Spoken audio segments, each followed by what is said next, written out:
Hey folks, it's Brian. We got to play Elderath last night. So if you remember, the party had found a way for the gate in near Moloch. Well, those ruins to the underwater temple. And so we are there, and a bunch of stuff happens. A whole lot of just player GM character discussion kind of stuff. Hjalmar goes through his initiation. We spend time to find a connection from the underwater temple directly to Hamlet, because Raymond has to go to work every day, so he's going back and forth, back and forth.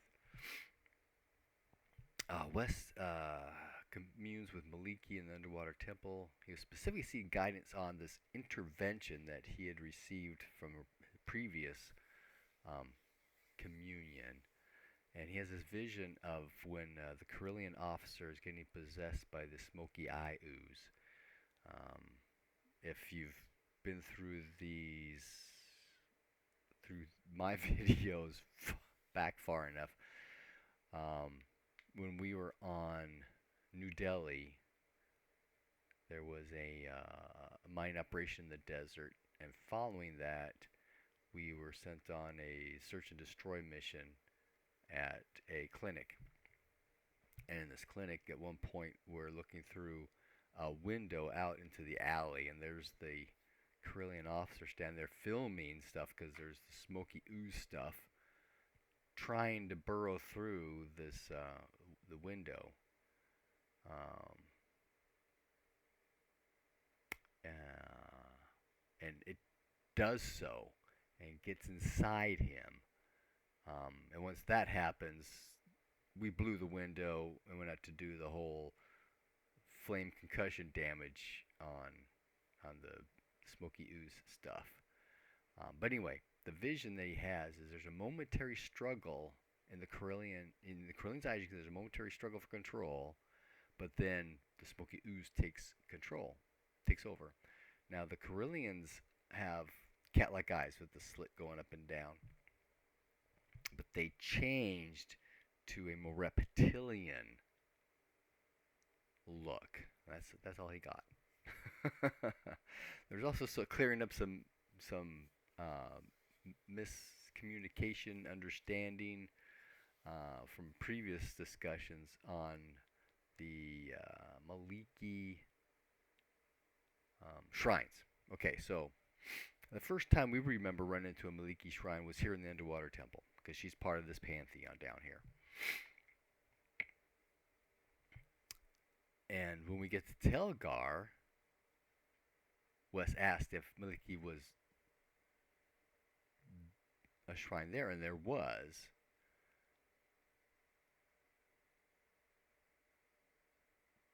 I don't remember the exact conversation previous to that, but there's something about, was Maliki there before and she's there now, or was she always been there? And she has not always been there. So the Maliki statue in Telgar is new, but the shrine itself appears to be as if it had been there the whole time. And her manifestation is similar to the manifestation of the shrine here. The features of the sculpture are the same in Telgar as they are here, whereas the other members of the pantheon have this elvish look down in the underwater temple, but are more modern and normal human looking in Telgar. So something weird has happened. And that's a question Wes is pondering. Okay, what caused this change?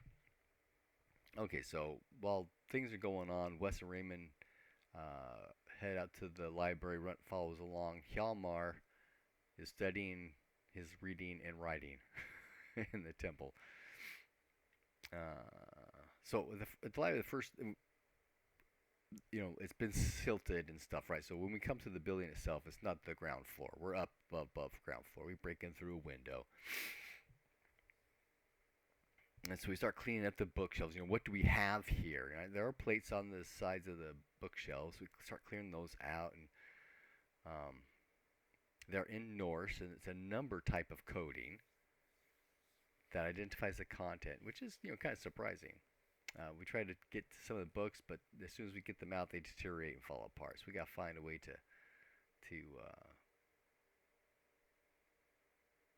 package them so we can get them out. Raymond tries his spell of guessing to see where there may be some Elvish books, and Raymond calls Wes, "Hey, come over here." Realize things had been moved over the time. The shelf is not where it probably was originally. And what we've been looking through here, there actually might be a trapdoor here. Some of the mud has, lines of right angles on it, kind of thing. So we clean it all away. We move the shelf out of the way, and yes, indeed, there's in fact a trapdoor there. So we call Runt over. And he's pretty sure it's some kind of sophisticated mechanism. He can't figure it out. Wes tried something. He couldn't figure it out. It's clearly intended to be well disguised. So Wes, starts scoring the floor, and there's a substance change at some point from hard stuff to regular wood stuff that you can dig into. So we pull those planks up, and sure enough, there's a concrete subfloor here. Okay, so Runt goes back, talks with Hedda about what he's run into, picks up. Does he pick somebody up yet?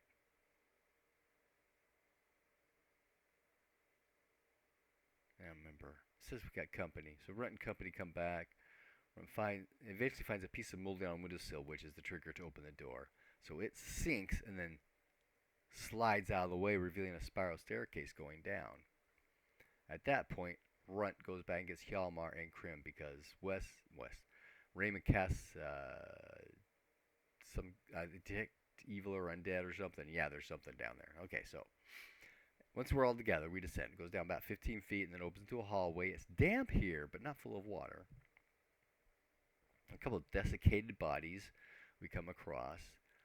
Hjalmar advances up in front. There's no reaction. Raymond then casts Detect Evil and then gives last rites to the two bodies. Pressing on down the hallway, we come to an opening. There's a stone door with some complicated pattern etchings around it. Inside is a chamber. In the center of the chamber is a pentacle surrounded by two circles with glyphs in between. To the right is something like an altar. And to the left is a table with a long since dead body on it that appears to be shackled. Now before the altar, there's like a raised dais that the altar is upon. And right at the raised dais is this pile of dust with a skull on top of it. Now there are lots of books and scrolls and tomes throughout the room. There's a couple of reading chairs, and in some ways it kind of looks like a lab. So we enter in. Wes is going to check out the glyphs. Raymond goes to check out the table. Runt follows Raymond. Krim follows Wes, saying, "I don't like this." And her sword starts to get off a light that starts to radiate. Oh, that's what it was. Runt has a dagger that glows with when there's undead around. That's how we knew there were undead down here. Okay. But her light only reaches a certain point and it's cut short, and there's darkness beyond. So if we look above the altar, there's a relief, all pretty dark in the shadow, right? But there's a central figure, not clearly defined, but humanoid. Above it is a cat's eye, and flanked to either side of them are 8 figures, 4 on either side. There's a prostrate figure in front of the main figure, and that figure is under the gaze of the eye. It is in some kind of torment. And all but 2 of the figures in the relief have been defaced. That's information. I need to mark that. that's going to be a value at some point, as is the whole thing, right?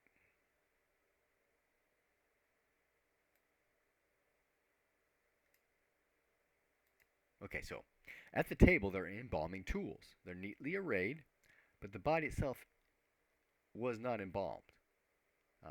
The manacles themselves have glyphs on them. The manacles to both hands, both feet, and the neck, and they're all anchored to the table. And on the other side of the table are, shelving with books again. So Raymond goes check that really quick. He picks one up. It's a book about plants. That gray powdery mound of dust on the dais in front of the altar. Now there may be some pieces of fabric in there, and the skull has burn marks on it. The circle glyphs, as Raymond's looking, appear to be a summoning circle, which we kind of figured that, with bindings and protection glyphs. And on top of the altar is a desiccated skeletal hand. As Wes approaches the altar, the dust begins to swirl and rise and coalesce into a skeletal shape with the remnants of a robe attached and the skull on top, and it looks at the party and cackles. It has one eye stalk that starts to glow reddish. Raymond casts Repel Undead 12, which can't seem to get hold of it. Krim casts a spell, and her sword changes its hue. Wes triggers the lightning bolt that's in his sword staff sword. But it gets sucked up by a ring that the swirling dust creature has. And we can hear the rattle of chains behind us. Hjalmar casts a protection prayer. Now that he's an actual paladin, he gets access to spells and stuff. And then Runt and West both moving to attack the dust creature. Runt's knife moves through the dust and just kind of swishes out. The dust swishes out, but then it comes back into place. The figure on the table, the glyphs on the chains start to glow. On the manacles start to glow like they're on fire. And the figure turns its head and looks at us. There's a bluish pale light in both of its eye sockets. The dust creature at the altar says, "You can't have it. You can't have it. He's mine." And then he swings his hand back and forth across everyone, and there's a magic scythe kind of thing comes down and attacks everybody. And then Hjalmar's actually using some kind of evil sword. I forgot where he got it. Apparently it's an heirloom of some sort of his. But the creature speaks to Hjalmar, I believe in just his head though. "Follow me like your kin before you."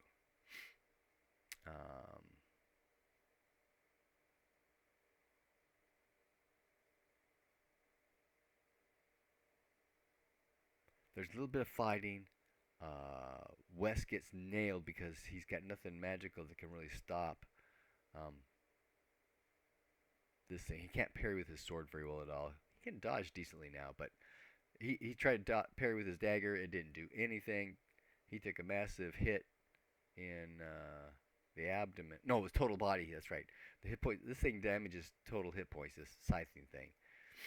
So he took a massive hit. So he disengaged and he went over to the table. He starts to examine the manacles and their glyphs.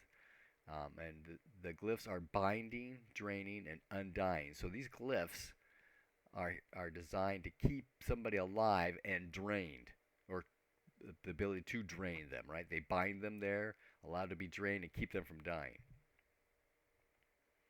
And the skeletal shape he's kind of here as well. There's this ghostly shape now around the skeletal form, and it's that of an elf. Raymond uses cancel channeling to try to keep bad things from happening, because the baddie guy, he throws a lot of channeling type stuff at us.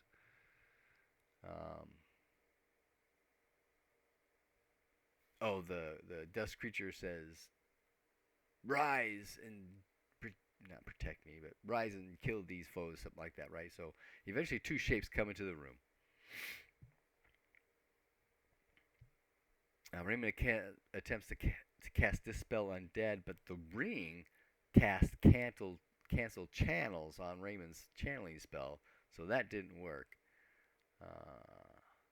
Hjalmar attempts to pull the arm manacle off the elf thing, but that's not happening. Raymond, Hjalmar, and Wes start fighting with the two skeletons. Eventually something happened, I missed this, but the skeletons just fall to the ground. So Hjalmar and Wes head back over to the table. Actually, that's when Hjalmar tries to do the arm thing. Where did that come from? Yeah, but we're trying to get him loose. Oh, there was a point where Wes, when he moved the table, he asked Raymond, "Hey, is this guy evil?" Because he's thinking he's not. Wes is thinking he's not. Okay, so skeletons fall. Hjalmar and Wes head back over to the table, start working on the. Oh, Hjalmar's already there. I want to say Raymond's there too, fighting, trying to get the manacles to do something. Wes at one point earlier had actually fired a lightning bolt into the retaining bolt of the neck thing, trying to see if that didn't do some damage to it, but that didn't seem to do anything. So Wes comes running over. The chains to the manacles are bolted to the table. The bolt to the table goes through the table. There's a nut on the underside, so Wes is going underneath. Yeah, there's a nut there, so he starts trying to undo it, and he's not strong enough to. But eventually we get all the manacles undone, and as each time one of them happens, the elf creature ghost thing is able to do something to the dust creature. The dust creature casts darkness so we can't see what we're doing, but when you're messing with a bolt, so you don't need to see what you're doing, right? And Raymond communicates with the temple to send a dispel channel spell to Hjalmar, who then casts it to cancel the darkness. There's also some discussion. Oh, and all of this is in the live play. By the way, the first hour and 20 minutes is just us talking through the whole Hjalmar and what we're doing there kind of stuff. And we had a pause in between somewhere, and when we brought back online, instead of hitting continue, I hit stop. So there's two file links in the live play. There's some discussion about, hey, we are all connected to the temple. We can tap into the temple, and the temple's got magic points, so you don't need to use your own magic points. Because as soon as Wes started throwing magic, the cost for magic went up, and of course everything's get sucked up by the ring, and all bad kinds of things. Okay, so work manacles off the elf, who does absolutions on the dust creature, and it goes away. There was a point during the fight that Runt noticed the ring sucking up magic, and he tried to do an attack, and he did. He got a critical success in hitting the ring. So the ring came off and went flying into the back corner somewhere. So he goes and he picks it up. We do a quick look through the bookshelves, and we start gathering up all the evil stuff we know. Right? There's the manacles, there's the ring, there's the skull, there's the hand, there's the sacrificial dagger on the altar. And we're kind of rushing through at this point because it's well past midnight. We just didn't realize it. And we head back to the temple. Folks at the temple are coming towards us because we had called, SOS. And one of those folks is Lynn. And Lynn says that's not a library, that's her husband's house. So we have killed her husband, who was undead. Actually a lich, it turns out. But that removes Raymond's geish on having to absolve her husband, or whatever that was. Whew. Long sessions, lots of talking, weird stuff going on, some information. Happy gaming.